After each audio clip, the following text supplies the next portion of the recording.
ओम साईराम। स्वागत आहे तुम्हा सर्वांचं पुन्हा एकदा माझ्या यूट्यूब चॅनलवर, ज्याचं नाव आहे पल्लवी निलेश फॅमिली व्लॉग्स।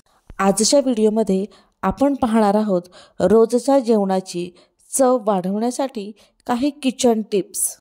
स्वयंपाक ही देखील एका कलेसारखीच कला आहे, जी जरा संयमाने आणि काळजीने केली तर त्यातही परिपूर्णता येते।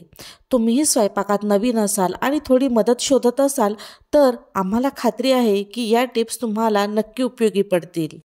या टिप्स तुम्हाला स्वयंपाक करण्यातच मदत करतील असे नाही, तर यामुळे तुमच्या स्वयंपाकाला चांगली चवही येऊ शकेल।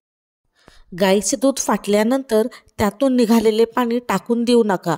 उलट त्या पाण्याचा वापर चपाती किंवा पराठे यांची कणिक मळताना करा। यामुळे चपाती पराठे जास्त टेस्टी आणि मऊ होतील।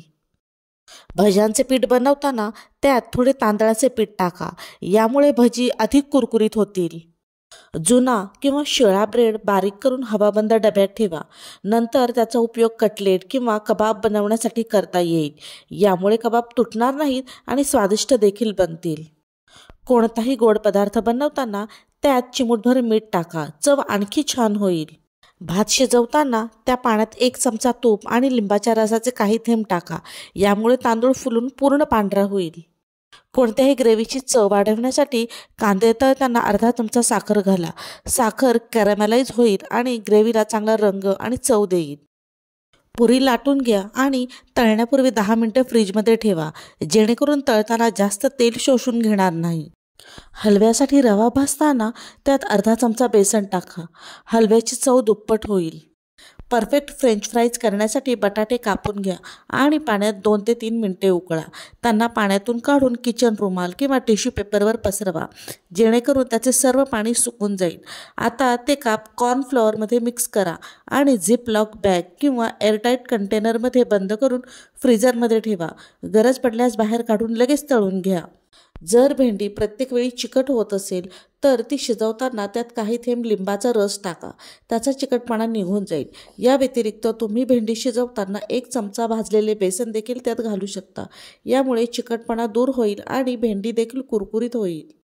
ऑमलेट बनवण्यासाठी अंडी फेटताना त्यात 2 चमचे दूध घाला। यामुळे ऑमलेट मऊ आणि फ्लफी होईल। झटपट कुरकुरीत बटाटा चिप्स बनवण्यासाठी बटाट्याचे पातळ काप करून बर्फाच्या पाण्यात थोडा वेळ ठेवा आणि लगेच तळून घ्या। दही चांगले घट्ट लागण्यासाठी कोमट दुधात दही घातल्यानंतर त्यात हिरव्या मिरचीचे 3 ते 4 देठ टाकावेत, त्यामुळे दही घट्ट लागते।